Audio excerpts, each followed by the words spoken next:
بسم اللہ الرحمن الرحیم یا ایھا الذین آمنوا اتقوا اللہ وکونوا مع الصادقین صدق اللہ العظیم۔ الصلاۃ والسلام علیک یا سیدی یا رسول اللہ وعلی آلک واصحابک یا سیدی یا حبیب اللہ۔ الصلاۃ والسلام علیک یا سیدی یا رحمۃ للعالمین وعلی آلک واصحابک یا شفیع المذنبین۔ ہو نہ یہ پھول تو بلبل کا ترنم بھی نہ ہو، چمن دہر میں کلیوں کا تبسم بھی نہ ہو، گر نہ یہ ساقی ہو پھر میں ہو خم بھی نہ ہو، بزم توحید بھی دنیا میں نہ ہو تم بھی نہ ہو۔ خیمہ افلاک کا ایستادہ اسی نام سے ہے، نبض ہستی تب شہامادہ اسی نام سے ہے۔ بلغ العلا بکمالہ کشف الدجی بجمالہ، حسنت جمیع خصالہ صلوا علیہ وآلہ۔ یا صاحب الجمال و یا سید البشر، من وجهک المنیر لقد نور القمر، لا يمکن الثناء کما کان حقہ، بعد از خدا بزرگ توئی قصہ مختصر۔ بعد از حمد و ثنا لا محدود درود پاک امام الانبیاء، شب اسریٰ کے دولہ، احمد مجتبیٰ، تاجدار مدینہ، سرور قلب و سینہ، راحت قلب و سینہ، صاحب معطر پسینہ، جناب محمد مصطفیٰ صلی اللہ تعالی علیہ وآلہ وسلم کی بارگاہ ناز میں عقیدت و محبت کا نذرانہ عرض کرنے کے بعد، میرے محترم بزرگوں، بھائیوں، دوستوں، یہ مہینہ جو اللہ تعالیٰ کے خاص کرم و فضل سے ہمیں میسر آیا، تو آج رمضان المبارک کا آخری دن ہے، جمعۃ الوداع ہے، اور رمضان ہم سے بچھڑ رہا ہے۔ عید کی خوشی اپنی جگہ ہے، لیکن رمضان کے بچھڑنے کا غم اپنی جگہ ہے۔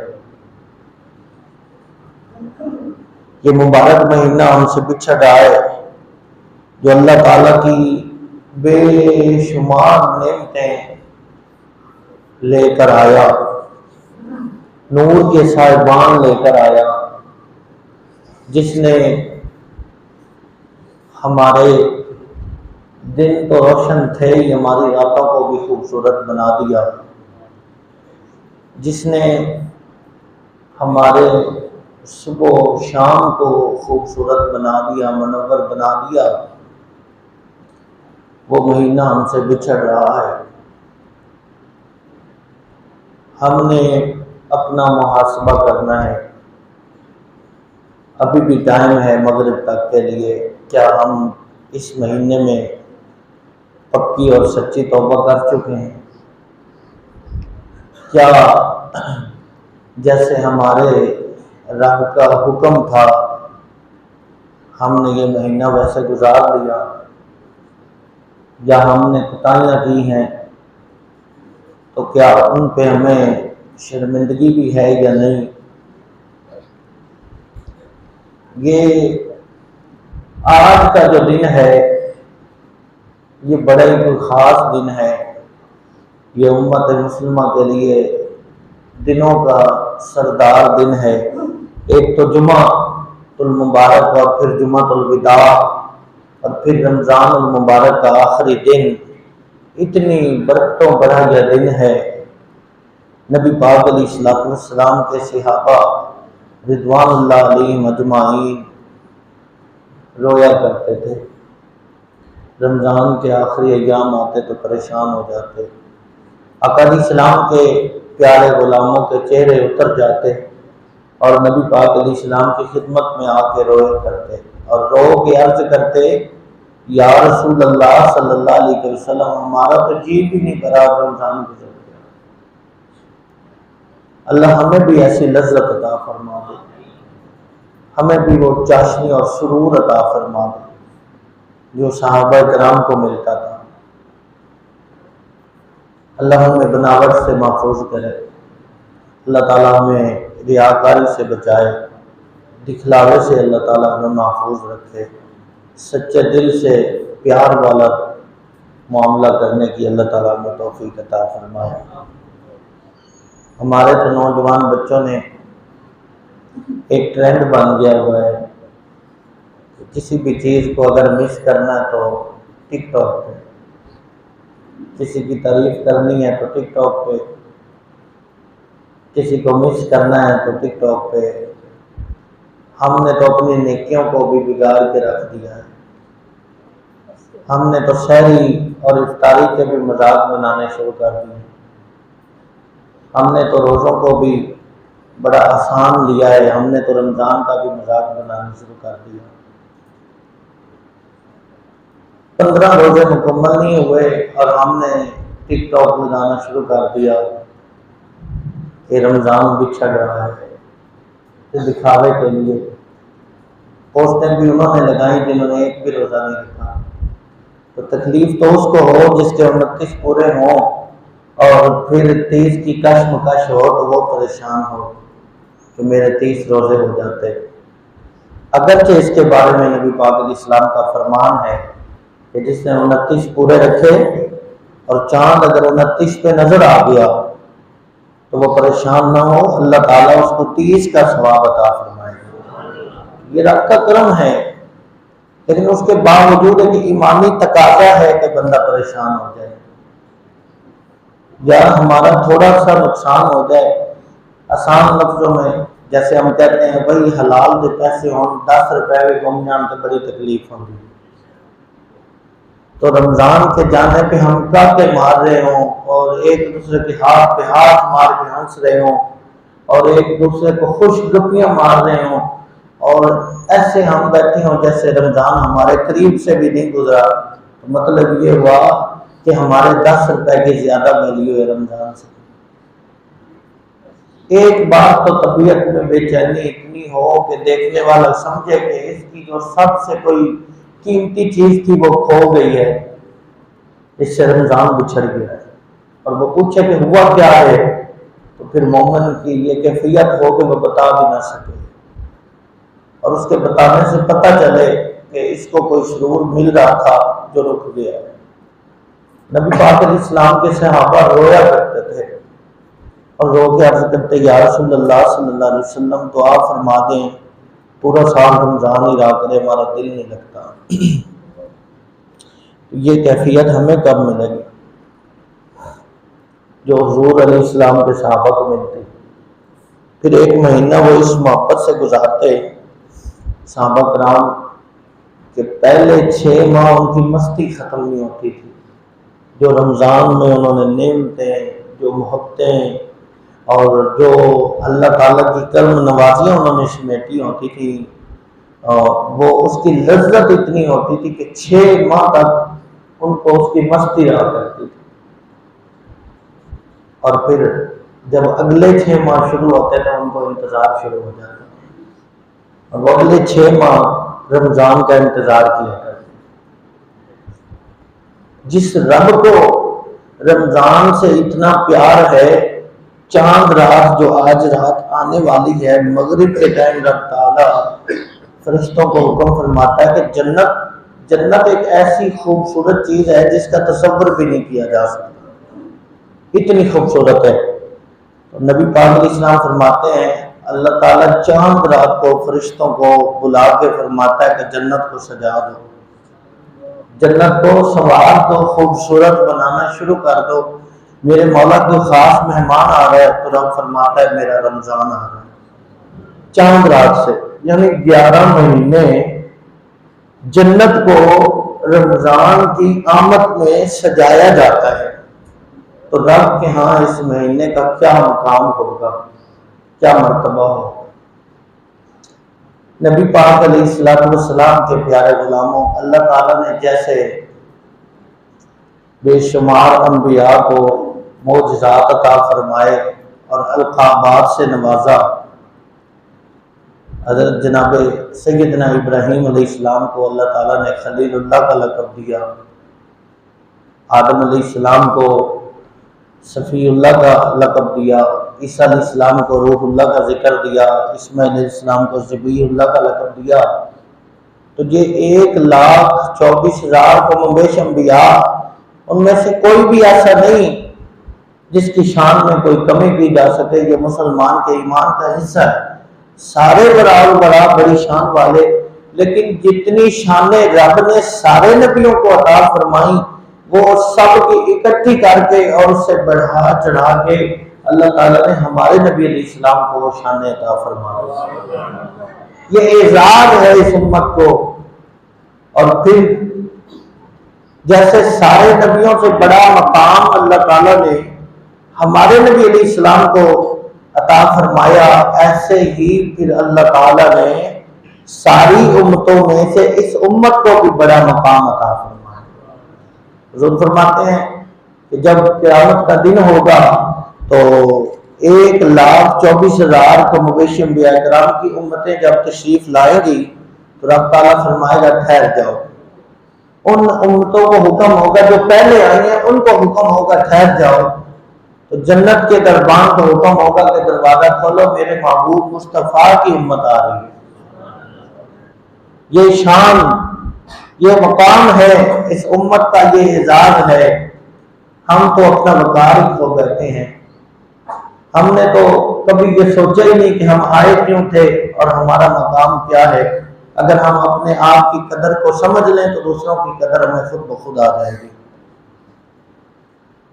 پھر فرمایا جیسے 12 مہینے ہیں تو ان مہینوں کا سردار اور اللہ کا جو محبوب مہینہ ہے وہ رمضان المبارک ہے۔ اللہ تعالیٰ نے وہ مہینہ بھی ہمیں عطا فرمایا۔ اور پھر نبی پاک علیہ السلام نے فرمایا جیسے دن ہیں تو دنوں کا سردار جمعہ ہے۔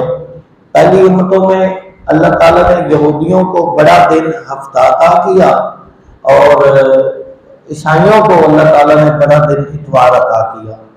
تو امت محمد کو آئی تو بعد میں تھی، لیکن رب نے جمعہ ان کے لیے بچا کے پہلے رکھ لیا تھا۔ یہ پیار تھا رب کا اپنے محبوب کی امت کے ساتھ۔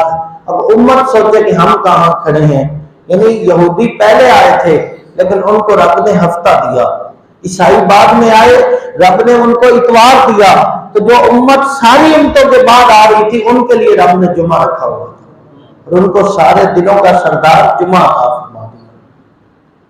تو یہ جمعہ ایک تو عام دنوں کا جمعہ اور پھر ایک ہے رمضان المبارک کا جمعہ، اور ایک رمضان المبارک کا جمعہ، ایک رمضان المبارک کا آخری جمعہ الوداع، جس کے بارے میں نے یہ بھی پڑھا ہے کہ اس کو ادا کرنے سے اللہ تعالیٰ عمرے کا ثواب عطا فرماتا ہے۔ جمعہ الوداع، اتنی برکتیں، رحمتیں، ساری چیزیں رب نے عطا فرمائی اپنے محبوب کی وجہ سے۔ ہمارے نبی سارے نبیوں کے سردار، رمضان ملا سارے مہینوں کا سردار، جمعہ ملا سارے دنوں کا سردار، 100 صحیفے اور 4 آسمانی کتابیں، ان سب کی سردار اللہ تعالیٰ نے جس کتاب کو بنایا وہ قرآن بھی اللہ نے ہمیں عطا فرما دیا۔ جو ہمیں کتاب ملی وہ بھی ساری کتابوں کی سردار، کیوں کہ پچھلی کتابوں میں سب میں کمی بیشی ہو گئی، جو جس کے دل میں آیا اس نے کر دیا، لیکن رب تعالیٰ نے فرمایا میرے محبوب پہلے نبیوں کے جتنے بھی معجزات تھے لوگوں نے چھپا دیے اور لوگوں نے ان میں گڑبڑ کر دی، میرے محبوب ایک معجزے تو تیرے بے شمار زندہ رہیں گے، اور ایک ایسا بولتا معجزہ میں بھیج دوں گا جس کو پوری کائنات کا کوئی شخص ٹھکرا نہیں سکے گا، اپنا ہو یا بیگانہ ہو، مسلم ہو یا غیر مسلم، وہ طاقت بھی لگائے گا تو اس معجزے کا مقابلہ نہیں کر سکے گا، اور وہ معجزہ قرآن مجید ہے۔ ہم نے یہ آج سوچنا ہے کہ میں نے رمضان میں قرآن کے کتنے پارے تلاوت کیے، میں نے کتنی تراویحیں پڑھی، میں نے کتنا قرآن پاک سنا۔ چلو مجھے پڑھنا نہیں آتا تھا تو سن لیتا، میں سن بھی نہیں سکا تو میں نے قرآن سے محبت کتنی کی، میں نے قرآن کو دیکھا، اس کی زیارت بھی کی نہیں، چوما یا نہ چوم سکا، میں دیکھ بھی سکا یا نہیں، میں نے اپنے بچوں کو بھی ترغیب دلائی کہ نہ دلائی۔ یہ آخری دن ہمیں یہ سبق دے رہا ہے کہ مومنوں بیٹھ کے سوچو، اور سوچو یہ کہ اس پورے رمضان میں آپ نے کیا کھویا ہے اور کیا پایا ہے، صدقہ تو خیرات کیے یا نہ کیے، رب کو راضی کیا یا نہ کیا۔ یہ تو محبت اور پیار خوشیاں بانٹنے والا مہینہ تھا، کیا میں لڑتا رہا یا میں نے خوشیاں بانٹی؟ عید کا دن خاص ہے، میں تو اکثر کہا کرتا ہوں اگر رب کو راضی کرنا چاہتے ہو تو سب سے پہلا جو حق ہے اپنے عزیز و اقربا میں، ماں باپ کے بعد اپنی بہنوں کا خیال کیا کرو، اپنی بہنوں کا خیال کیا کرو، ان کو فون کرو، اگر چاہتے ہو کہ ہمارا رب ہم سے راضی ہو جائے تو پھر اپنی بہنوں کو فون کرو، جا سکتے ہو تو آج ہی جا کے ملو، آج نہیں پہنچ سکتے تو صبح جاؤ، دور ہیں تو ان کو فون کرو، ان کو تحفہ بھیجو۔ وہ 1,00,000 روپے کی بھی شاپنگ اپنے خانوں کے پیسوں سے کر لیتی ہیں تو وہ تسکین نہیں ملتی ان کو، تو جب بھائیوں کے پیسوں سے ایک سوٹ جاتا ہے تو وہ سارے کپڑوں کے اوپر رکھتی ہیں۔ مقصد یہ ہے کہ ہم نے لاکھوں روپے دوستوں پہ لٹا دینے عید کی وجہ سے، تو جو ہمارے ساتھ پلی بڑی ہوئی، جن کے ساتھ ہم نے ایک ہی چولہے پہ بیٹھ کے کھایا، جن کے ساتھ ہم مٹی میں اکٹھے بیٹھ کے کھیلتے رہے، آج اگر وہ مشکل میں ہے تو پھر ہماری کوئی عید نہیں ہے، کوئی عید نہیں۔ اگر ہم چاہتے ہیں ہماری عید خوبصورت ہو جائے، اور اگر ہم چاہتے ہیں کہ ہمارا رب ہم سے راضی ہو جائے، رمضان ہم سے راضی ہو جائے، تو پھر صلہ رحمی کو فروغ دینا ہوگا، پھر اپنے دائرے سے باہر آئیں، من پسند لوگوں کو چھوڑ کے اللہ کے بندوں کو دیکھیں اور ان سے پیار کریں، ان سے تعاون کریں، ان سے محبت کریں، اللہ تعالیٰ ضرور مہربانی فرمائے گا۔ نبی پاک علیہ السلام کے پیارے غلاموں، جیسے ہم سے رمضان بچھڑ رہا ہے، رمضان جاتے جاتے پیغام دے رہا ہے کہ لوگوں جیسے میں آیا تھا، پہلے تو میرا آپ کو انتظار تھا، پھر میں آ گیا، پھر ہاتھ پہ گنتی تھی، آج میں جا رہا ہوں، ایسے تم نے دنیا سے چلے جانا ہے۔ جمعۃ الوداع ہمیں ایک سبق دے رہا ہے کہ جیسے میں آیا تھا 30 دن گنتی کے تمہیں پتہ بھی نہ چلا اور گزر گئے، ایسے تم نے دنیا سے چلے جانا ہے، اور جب دنیا سے چلے جاؤ گے تو پھر چند سوال ایسے ہیں جو ایک ایک کو اللہ تعالیٰ نے سامنے کھڑے کر کے کرنے، ایک ایک سے سوال ہوگا۔ حدیث مبارکہ میں آتا ہے رب تعالیٰ اس وقت تک اپنے اس بندے کو ایک قدم بھی نہیں اٹھانے دے گا جب تک وہ بندہ جواب نہیں دے گا۔ سب سے پہلا سوال یہ ہوگا کہ ہم نے تمہیں عمر دی، زندگی دی، کہاں گزاری، کہاں گزاری؟ کیا صرف جمعے کے جمعے تمہیں رب یاد آتا تھا؟ اور کچھ ایسے بھی ہیں جن کو عید پہ اور کچھ عید بھی نہیں پڑھتے۔ اتنا افسوس ہے کہ جو ایک دنیاوی جس سے ہمیں محبت ہے اس کے پاس سے اٹھ کے آ رہے ہوتے ہیں، اور آتے آتے بھی راستے میں اسی کو فون کیا ہوتا ہے، اور مسجدوں سے صدائیں آتی رہتی ہیں، حی علی الصلاۃ، لوگوں ادھر آؤ نماز کی طرف، حی علی الفلاح۔ اور جس کام کے لیے 24 گھنٹے پریشان رہتے ہو، کامیابی کہاں ہے؟ مسجد میں آؤ، اللہ تمہیں کامیاب کر دے گا۔ ہم نے کبھی توجہ نہیں کی۔ یہ سوال ہوگا، رب تعالیٰ اپنے سامنے کھڑا کر کے پوچھے گا، بتا تجھے میں نے عمر دی، میں نے تجھے زندگی دی، بتا کہاں گزاری ہے؟ لغویات میں گزار دی؟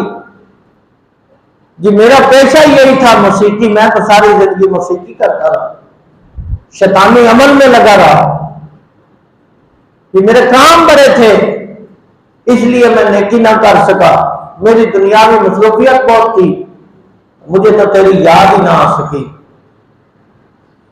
تو پھر وہاں بندہ جب لاجواب ہو جائے گا تو پھر رب کے سامنے جو لاجواب ہوگا پھر سوچے کیا حال ہوگا۔ پھر دوسرا سوال ہوگا، جوانی کہاں گزاری؟ یعنی زندگی ایک الگ پہلو رب نے رکھا کہ ایک پوری زندگی میں نے تجھے دی تو کہاں گزاری؟ رب تعالیٰ کو جوانی بڑی پسند ہے تو اس لیے رب تعالیٰ نے زندگی کے حصے کی پارٹیشن کر دی اور جوانی کو الگ رکھا، اور فرمایا کہ نبی پاک علیہ السلام نے، رب تعالیٰ پوچھے گا بتا تو نے جوانی کہاں گزاری ہے؟ تو پھر جب وہ بندہ سامنے کھڑا ہوگا تو کیا جواب دے گا کہ میری اپنی بہنیں بھی تھی لیکن میں بنت ہوا کی عزتیں تار تار کرتا رہا، میری تو آنکھوں میں حیا مر گیا تھا، صرف عزت میں اپنی بہن کے لیے رکھتا تھا، کسی اور کی بہن گزرتی تو میں گندی نظروں سے دیکھتا رہتا۔ جواب تو دینا پڑے گا، جوانی کہاں گزاری؟ یار ہم مسلمان ہیں اور مسلمانوں کے ہاتھوں مسلمانوں کی بیٹیاں محفوظ نہیں ہیں، اس جوانی کو آگ لگانی ہے۔ اور کیا خوبصورت ہمارے بڑے پڑھے لکھے لوگ ہیں جنہوں نے گناہ کرنے کی کھلی چھٹی دے رکھی ہے، اس بات پہ کوئی بچہ گناہ کرتا بھی چھوٹا ہے جی، کوئی جوان گناہ کرتا ہے جی گرم خون ہے کوئی بات نہیں، کوئی بوڑھا کرتا ہے جی ہوں بابا ہو گیا کی کریے۔ بھائی دین کس کے لیے آیا؟ بچے کو بھی چھوڑ دیا، جوانی کو بھی چھوڑ دیا، بوڑھے کو بھی چھوڑ دیا، تو پھر دین پھر درختوں پہ تو نہیں اس کو لاگو کرنا۔ دین ہم سب کے لیے ہے، بچے کے لیے بھی قانون ہے، جوان کے لیے بھی قانون ہے، بوڑھے کے لیے بھی قانون ہے۔ جوانی کہاں گزاری؟ تو جس کی راتیں میرا دل خوش ہوتا ہے، یقین کرے دل باغ باغ ہوتا ہے جب کوئی نوجوان بچہ آ کے صف میں کھڑا نماز پڑھ رہا ہوتا ہے یا مسجد کی طرف جب تیز تیز چل کے آ رہا ہوتا ہے، میرے دل سے دعا نکلتی ہے اور میں کہتا ہوں یا اللہ ان ماں باپ کو بھی سلامت رکھ جن کے بچے تیرے گھر کو آباد کرنے آ رہے ہیں۔ وہ ماں باپ خوش نصیب ہیں۔ یہ 2-3 بزرگ ہیں بڑے جو جہاں اعتکاف پہ بیٹھے ہیں، 2-3، باقی سارے نوجوان ہیں، کچھ چھوٹے بچے بھی ہیں۔ ایک جذبہ تھا، ایک بچے کو میں نے ویسے ہی پیار سے کہا کہ باہر جاؤ، وہ آتا رہتا ہے بڑے پیار سے چھوٹی موٹی باتیں کرتا رہتا ہے میرے پاس، تو میں نے اس کو کہا کہ کہتا ہے جی میرا بڑا بھائی بیٹھا ہے اعتکاف تو 27ویں پہ میں نے بھی آ کے بیٹھنا ہے۔ میں نے کہا بھائی اپنے بڑے بھائی کو بھی لو اور چلو، یہاں کوئی جگہ نہیں۔ اچھا وہ گھر چلا گیا، گھر سے وہ اپنے چاچو کو لے کے آیا اور مسجد میں اس کی وہ رکت دیکھنے والی تھی۔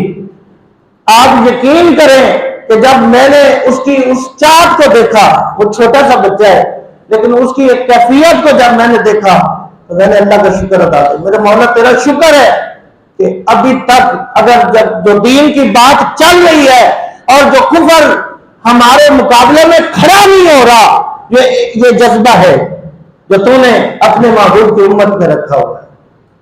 یہ نوجوان سے یہ سوال ہوگا کہ جوانی کہاں گزاری؟ تو جن جوانوں نے رمضان اتنی خوبصورتی سے گزارا اور پھر ان کی تربیت ہو گئی کہ ہم نے پورا سال ایسے ہی گزارنا ہے پورا سال، تو پھر آپ دیکھیں ان جوانوں کا رب تعالیٰ کے سامنے کیا جواب ہوگا،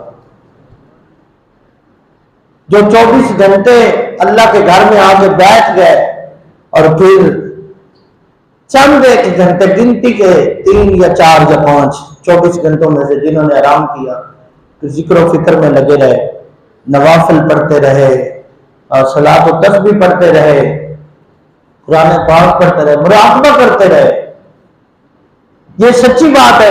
میں مسجد میں ایک دن سحری کے ٹائم 3 بجے آیا تو میں نے دیکھا یہاں 3 4 5 جگہ پہ لوگ بیٹھے ہیں, سر کو جھکایا ہوا ہے اور کافی دیر سے بیٹھے ہیں. میں نے اپنے حساب سے سمجھا کہ پڑھتے پڑھتے تھوڑی دیر اب سکون لے رہے ہیں, بیٹھے ہیں, لیکن وہ 15-20 منٹ کے بعد پتہ چلا کہ یہ مراقبے میں بیٹھے ہوئے تھے. پتہ مراقبہ کیا ہے؟ یہ جمعۃ الوداع ہمیں مراقبے کا سبق دے کے جا رہا ہے. مراقبہ بزرگ فرماتے ہیں یہ ہے اپنی آنکھیں بند کریں, اپنے رب کے حضور سامنے پیش ہو جائیں اور بیٹھ جائیں اور اپنی آنکھوں میں سامنے 2 دائرے بنا لیں. ایک میں اللہ تعالیٰ کی دی ہوئی ساری نعمتیں لکھ لیں اور دوسرے دائرے میں دیکھیں کہ میں نے کیا اس کے بدلے میں کیا ہے.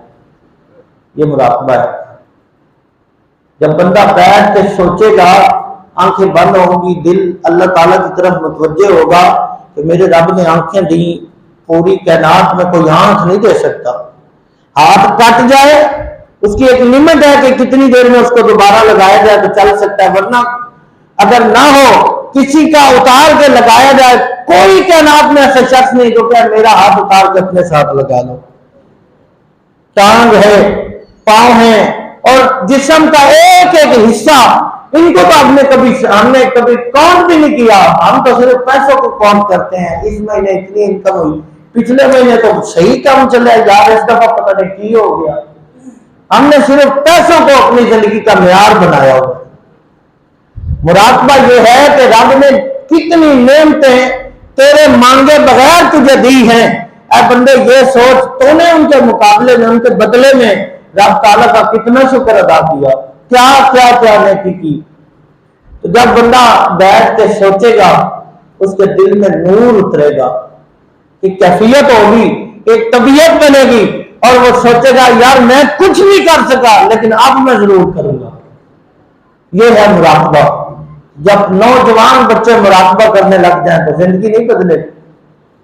اگلا سوال یہ ہوگا, رب تعالیٰ فرمائے گا یہ جو تو نے دولت کمائی کہاں سے اور کیسے کمائی ہے؟ یہ جواب دینا پڑے گا رب تعالیٰ کے سامنے. دیکھو ساری زندگی لوٹ مار کی, اینڈ میں جا کے مسجد بنا دی اور مسجد میں آ کے خود ہی معزز بن کے بیٹھ گیا کہ حاج صاحب سے کسی نے کچھ کہتے ہی نہیں. حاج صاحب کے بڑے چنگے نے جی انہوں نے مسجد بنوا چڑی. نیکی وہ رب کے ہاں قبول ہے جو حلال پیسے سے کی جائے. جس نے حرام کے پیسے سے حج بھی کیا وہ بھی مجرم ہے. روزہ پاک کے سامنے جانا کتنا بڑا اعزاز ہے. اللہ کے گھر کو پہلی نظر جس نے دیکھا اس کے سارے گناہ معاف, لیکن جو حرام کے پیسے سے جائے گا وہ اس سے بڑا مجرم بن جائے گا وہاں پہنچ کے. تو یہ سوال ہونا ہے, لگانے کا سوال بعد میں ہوگا کہ کہاں لگایا. پوچھا پہلے یہ جائے گا کہاں سے کمایا اور کتنا کمایا, کیسے کمایا, حلال تھا یا حرام تھا. یہ سوال رب کے سامنے کھڑے ہو کے ہم نے جواب دینا ہے. جس میں اتنی طاقت ہے میں جواب دے سکتا ہوں وہ بھی بیٹھ کے مراقبہ کیا کرے. میں نے صبح سے شام تک کیا کمایا, کتنا کمایا, غریبوں کا حق تو نہیں کھایا. یہ اتنی بڑی کوٹھی میں مجھے جو سکون کی نیند نہیں آ رہی, کہیں نہ کہیں کسی غریب کی حق تلفی ضرور ہوئی ہے جو اس میری کوٹھی کے اندر لگی ہوئی ہے اور وہ مجھے سونے نہیں دے رہی. یہ سوچیں گے تو زندگی بدل جائے گی. جمعۃ الوداع یہی سبق دے رہا ہے کہ جیسے میں جا رہا ہوں تم نے بھی دنیا سے چلے جاؤ. تو پھر جواب دینا ہے. یہ سوال تو ہو جائے گا کہ پیسے کہاں سے کمائے, دولت کہاں سے کمائی, کتنی کمائی, کیسے کمائی. اگلا پھر سوال یہ ہوگا کہ لگائی کہاں پہ ہے. میں نے تجھے اتنا کچھ دیا, تو نے اپنے بیٹے کی شادی پہ 10 لاکھ کی آتش بازی تو کر لی, تیرے ہی محلے کے آخری گھر میں ایک بیوہ جو 3 بیٹیاں لے کے بیٹھی رہی اور اس کی بیٹیاں بڑی ہو گئی, بوڑھی ہو گئی, گھر بیٹھی بیٹھی ان کی شادی نہ ہو سکی. کیوں کہ مال تو نے کمایا تھا, میں نے تجھے اتنا کچھ عطا کیا اور تو اپنے بچوں کے ہی سارا زندگی ٹشن مشن کرتا رہا. یہ وہاں جواب دینا ہوگا. اللہ تعالیٰ نے اگر پوچھ لیا کہ ایک تو ہے تیرے رشتہ داروں سے ہٹ کر تیرے اپنے بچے سیب کاٹ کاٹ کے کچھ خود کھاتے تھے کچھ کتے کو کھلاتے تھے، تو تیرے بھائی کے یتیم بچے عید والے دن بھی غبارے بیچتے رہے، بتا میں تیری دولت کہاں چلی گئی تھی؟ یہ سوال وہاں ہوگا۔ امت کی بیٹیاں ترستی رہی، لٹتی رہی اور چند پیسوں کی خاطر اپنا آپ بیچتی رہی، تیرے پاس سب کچھ تھا، تو کر بھی سکتا تھا، تو نے نہیں کیا، کیوں نہیں کیا؟ یہ سوال ہوگا۔ یہ تو سوال وہ ہیں جو اکیلے اکیلے ایک ایک بندہ اللہ تعالیٰ کے سامنے پیش ہوگا اور اس کا جواب دینا ہے۔ یہ سوچ کے رکھیں کہ ہم نے کوئی ترجمان نہیں ہوگا صاحب، نہ کوئی سفارشی ہوگا، اکیلا بندہ ہوگا اور اس کا رب ہوگا، اور رب تعالیٰ فرمائے گا بتا تو نے کہاں لگایا مال، بتا تو نے کہاں سے کمایا۔ نبی پاک علیہ السلام تشریف فرما ہے اور فرمایا ہے علی کھڑے ہو جاؤ، بتاؤ کل کیا کمایا اور کہاں لگایا، اور دھوپ میں کھڑے ہو کے بتاؤ۔ مولا علی شیر خدا کرم اللہ وجہ الکریم، آپ نے چھلانگ لگائی، دھوپ میں کھڑے ہو گئے اور ایسے بتایا کہ کل 4 کلو یا 2 کلو میں نے جوڑ کمائے ہیں، ان میں سے کچھ کھا لیے کچھ صدقہ کر دیے۔ فرمایا بیٹھ جاؤ، اور پھر فرمایا عثمان اب آپ وہاں جا کے کھڑے ہو جاؤ۔ فرمایا آپ بتاؤ کل کیا کمایا کہاں لگایا۔ حضرت عثمان غنی کھڑے ہوئے، آپ جواب دینے لگ گئے، تو جواب دیتے دیتے محدثین فرماتے ہیں یعنی اتنا ٹائم لگا کہ آپ کو پسینہ آ گیا اور آپ کے کپڑے پسینے کے ساتھ بڑھ گئے، تو نبی پاک علیہ السلام نے فرمایا آ جاؤ عثمان بیٹھ جاؤ۔ جب عثمان غنی بیٹھ گئے، نبی پاک علیہ السلام نے فرمایا میرے غلاموں یہ سن لو اور سمجھ لو، یہ نہیں ہے کہ جس نے حرام کمایا اس سے حساب ہوگا، فرمایا جس نے حلال کمایا اس سے بھی حساب ہوگا کہ کہاں سے کمایا، کتنا کمایا۔ فرمایا جیسے دھوپ میں کھڑا ہے میرا یار عثمان اور بتا رہا ہے، ایسے ہی سب نے دھوپ میں کھڑے ہو کے بتانا ہے۔ تو یہ تو عثمان کے ایک دن کا حساب تھا، دیتے دیتے دیکھے کتنا پسینہ آ گیا، جب ساری زندگی کا حساب دینا پڑے گا تو پھر کیا حال ہوگا۔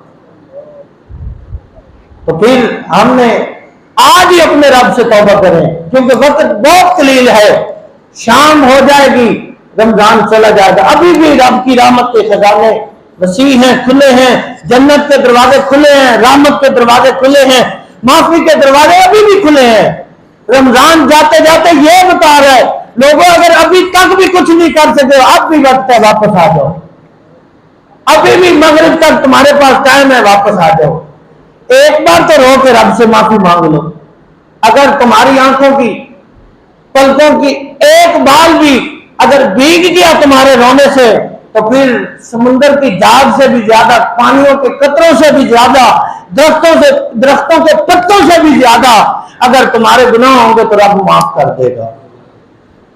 تو ہم نے ابھی اپنا محاسبہ کرنا ہے، ہم نے بیٹھ کے سوچنا ہے کہ میں نے کہاں کہاں خرابیاں کی ہیں۔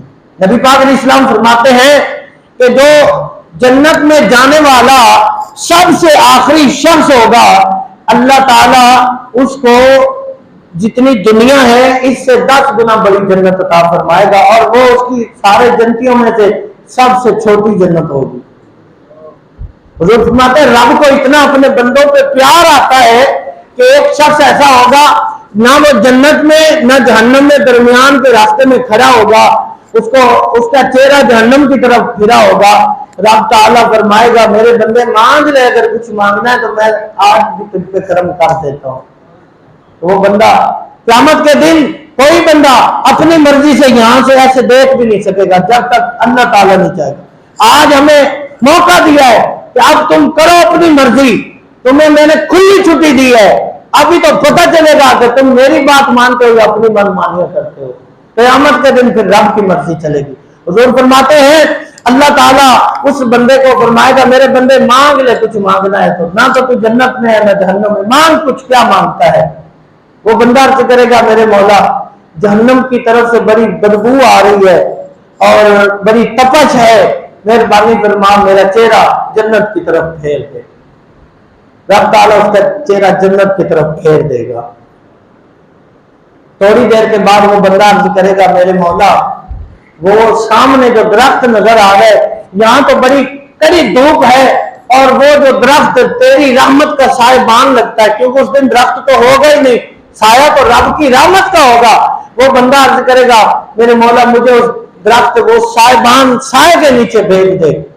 رب تعالیٰ فرمائے گا میرے بندے ابھی تو کہہ رہا تھا بس چہرہ پھیر دے اور کچھ نہیں مانگتا، تو وہ بندہ عرض کرے گا میرے مولا تو بڑا مہربان ہے، تو رب تعالیٰ فرمائے گا ٹھیک ہے اب تو کچھ نہیں مانگے گا۔ وہ عرض کرے گا میرے مولا بس وہ سایہ مل جائے اور کچھ نہیں مانگوں گا۔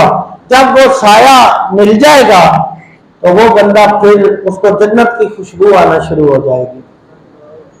وہ پھر عرض کرے گا میرے مولا مہربانی فرما مجھے صرف جنت کے دروازے تک بھیج دے، اندر نہیں جاؤں گا، مجھے وہ سکون تو ملتا رہے، وہ خوشبو تو آتی رہے۔ یعنی رب کو اپنے بندے سے کتنا پیار ہے، اور بندہ دیکھیں وہ کس قدر رب سے دور جا چکا ہے، اس کی ہر چیز اس کو پسند ہے، اپنی ہر مرضی اس کو پسند ہے، جس نے اس کو پیدا کیا اس کی ایک مرضی بھی پسند نہیں ہے۔ صبح سے لے کر رات تک کبھی ہم نے سوچا ہی نہیں کہ ہم نے اپنی مرضی سے کتنے کام کیے، رب کی مرضی کے کتنے کام کیے۔ جب وہ جنت کے دروازے پہ پہنچے گا تو وہ پھر جنت کی خوبصورتی رنگینیاں جب دیکھے گا تو عرض کرے گا میرے مولا بس جنت کے میں دروازے کے باہر ہوں، تیرا حکم ہو جائے، تیری اجازت ہو جائے، جیسے میں باہر ہوں ایسے ہی بس کراس کر کے اندر جا کے بیٹھ جاؤں اور کچھ نہیں مانگتا۔ تو حضور فرماتے ہیں اللہ تعالیٰ اپنی شان کے لائق مسکرائے گا، اپنی شان کے لائق۔ تو رب فرمائے گا میرا بندہ کتنا نادان ہے، کس طرح وہ مجھ سے وعدے بھی کر رہا ہے پھر توڑی بھی جا رہا ہے۔ رب فرمائے گا تو جنت کے اندر چلا جا۔ پھر وہ جنت کے اندر جب چلا جائے گا تو رب فرمائے گا میرے بندے اب یہ چیز بھی مانگ میں تجھے عطا کر دوں۔ پھر وہ مانگے گا رب عطا کر دے گا۔ رب فرمائے گا یہ چیز بھی مانگ لے تجھے عطا کر دوں، یہ بھی مانگ لے تجھے عطا کر دوں، یہ بھی مانگ لے تجھے عطا کر دوں۔ تو حضور فرماتے ہیں اس کی جنت سب سے چھوٹی ہوگی، جنت کا ٹکڑا اس کے حصے میں جو آئے گا وہ سب سے چھوٹا ہوگا، جتنی پوری دنیا ہے 10 گنا اس سے بڑا ہوگا۔ تو یہ آپ سوچیں تو صحیح، جس کو سب سے چھوٹی جنت ملے وہ دنیا سے 10 گنا بڑی ہو، تو رب کی رحمت کا اندازہ لگائیں جس کو سب سے بڑی جنت ملے گی اس پہ کتنی مہربانیاں ہوں گی۔ تو رب تو بڑا مہربان ہے، لیکن ہم نے مانگنے کا بھی تو طریقہ آنا چاہیے۔ ہم نے اپنے رب سے مانگنا کیا ہے اور مانگنا کیسے ہے؟ بس آخری باتیں ہیں، چاند رات آ گئی، حضور فرماتے ہیں یہ انعام ملنے کی رات ہے۔ جیسے ایک مزدور سارا دن کام کرتا ہے اور شام کو اس کی محنت ملتی ہے، اس کو مزدوری ملتی ہے تو وہ خوش ہو جاتا ہے۔ حضور فرماتے ہیں جیسے پورا مہینہ روزے رکھے، تراویاں پڑھی اور صدقات و فطرات کیے، بے شمار نعمتیں اللہ کی دی ہوئی بانٹی لوگوں میں، اب انعام ملنے کی رات ہے چاند رات، جس کو ہمارے نوجوانوں نے 10 دن پہلے سیٹل کیا ہوتا ہے کہ میں فلاں فلاں گناہ کروں گا۔ تو جب رب کی ذات نے پورا مہینہ ہم پہ کرم کیا، اپنے گھر میں بلایا اور ہمیں یہ توفیق عطا فرمائی کہ 5 نمازیں پڑھو، اعتکاف کرو، روزے رکھو اور تراویح پڑھو، قرآن پاک کی تلاوت کرو، تو پھر جب انعام لینے کی رات تو چاند رات ہے، اس رات کو ہم نے انعام کی بجائے یہ حال کر دیا جیسے خالی شیطان نہیں قید تھا ہم بھی ساتھ قید تھے۔ تو یہ کون سی آزادی ہوئی اور کیا ہم نے پھر انعام لیا؟ ہم نے تو اس کے بدلے رب کو ناراض کر دیا۔ تو اگر یہ رات جو آ رہی ہے ہم نے ضائع کر دی تو پھر سمجھ لیں کہ ہم نے پورے رمضان کے اعمال کو ضائع کر دیا۔ جس نے چاند رات تباہ کر دی، گناہوں میں گزار دی، وہ سمجھ لے کہ اس نے پورا رمضان تباہ کر دیا، اس کی کوئی نیکی قبول نہیں، اس کے سارے معاملات ڈسٹرب ہو جائیں گے، رب ناراض ہو جائے گا اور اس کی کوئی عید بھی نہیں ہوگی۔ جناب فاروق اعظم تو عید والے دن بھی رو رہے تھے۔ لوگوں نے پوچھا حضور آپ تو امیر المومنین ہیں، آپ تو اتنی بڑی شان کے، آج تو عید کا دن ہے، خوشی کا دن آپ رو رہے ہیں؟ آپ نے فرمایا رو تو اس لیے رہا ہوں، مجھے کون سی تسلی ہے کہ میرے عمل قبول ہو گئے۔ چاند رات کو فائرنگ تو وہ کرے جس کو پکی تسلی ہو میرے اعمال قبول ہی قبول ہے، آتش بازی تو وہ کرے، 1 ملین خوشی سے تو وہ کرے، ایک دوسرے سے کے ساتھ ہاتھوں پہ ہاتھ مار کے خوشگپیاں تو وہ کرے جس کو تسلی ہو میرے اعمال قبول ہو گئے، میرا رمضان قبول ہو گیا، میری جتنی بھی نیکیاں تھی اللہ نے قبول کر لی، خوشیاں تو وہ منا۔ آپ نے فرمایا میں کیسے کہہ دوں یہ عید کا دن ہے، یہ عید کا دن ہے یا وعید کا دن ہے اللہ ہی جانتا ہے۔ یہ اتنی بڑی شان کے مالک ہوں جن کے بارے میں حضور فرمائے میرے بعد اگر کوئی نبی ہوتا تو عمر ہوتا، تو اتنی بڑی شان والا بندہ اگر عید والے دن بھی رو رہا ہو تو پھر آپ فرماتے تھے ہنسوں گا اس دن جس دن خاتمہ ایمان پہ ہو جائے۔ مومن کو یہ کہہ کے مارنے کی اجازت نہیں ہے، یہ تو ہر جگہ پہ ہم نے ایک نظام بنا، فوجی پہ بھی اکٹھے ہیں تو ہنسنا ہم نے فرض بنایا ہوا ہے۔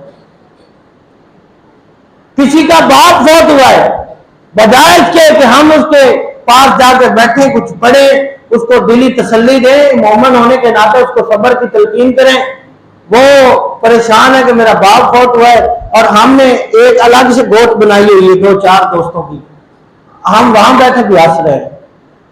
میں خود ہمارا تو پھر یہ سسٹم ہے کہ ہم نے ان معاملات میں چلنا ہوتا، قبرستانوں میں لوگوں کو ہنستے دیکھا ہے، میت کی تدفین ہو رہی ہے، جس کا باپ دنیا سے جا رہا ہے اس کے تو جسم سے جان نکل چکی ہے، اور باقی لوگوں میں کچھ لوگ ایسے بھی ہوتے ہیں وہ تھوڑی 2-4-5 قبریں چھوڑ کے آگے جا کے بیٹھ کے وہاں بھی باتیں کر رہے ہوتے ہیں۔ اور سیاست ایسی مصیبت ہمارے گلے پڑی ہے گندے لوگوں کی کہ ہر جگہ پہ ان کی بات کرنا ہم فرض واجب سمجھتے ہیں۔ ہم رمضان کی افطاریوں پہ بھی انہی لوگوں کا ہم نے ڈسکس کیا، ہم نے جن کا کلمہ پڑھا ان کا کام کون کرے گا؟ ہم نے رسول اللہ کا نام لینا تو گوارا نہ کیا، ان کا ذکر کرنا تو ہم نے گوارا نہ کیا، اور جو ان کے غلام تھے ان کا ذکر کرنا ہم نے گوارا نہ کیا، لیکن ہم نے کسی نے افطاری کروائی وہاں بھی ان کا ذکر، سحری کروائی وہاں بھی ان کا ذکر، فوتگی پہ بھی انہی لوگوں کا ذکر، بلکہ لوگ اللہ اللہ کرنے کی بجائے وہاں بھی اخبار پڑھ رہے ہوتے ہیں۔ تو کیا فائدہ کسی کی فوتگی پہ جانے کا؟ میرے بھائیوں ہم نے بھی دنیا سے جانا ہے، رمضان یہ پیغام دے کے جا رہا ہے میں جا رہا ہوں، جیسے مجھے گنتی سے تم نے گزار دیا اور میں آیا تھا پہلے دن تم کہہ رہے تھے آج پہلا ہے تو آج تو 30واں بھی ہو گیا، ایسے ہی تمہاری زندگی بھی ایک دن چلی جائے گی۔ تو ہم نے رمضان سے بھی معافی مانگنی۔ اللہ حافظ ہے رمضان تیرا، زندگی میں بکھر کر نہ پھیرا، اللہ حافظ ہے رمضان تیرا، زندگی میں بکھر کر نہ پھیرا، تیری فرقت میں جلے گا یہ سینہ، کب آئے گا پھر یہ مہینہ، تیرے جانے سے ہوگا اندھیرا، زندگی میں بکھر کر نہ پھیرا۔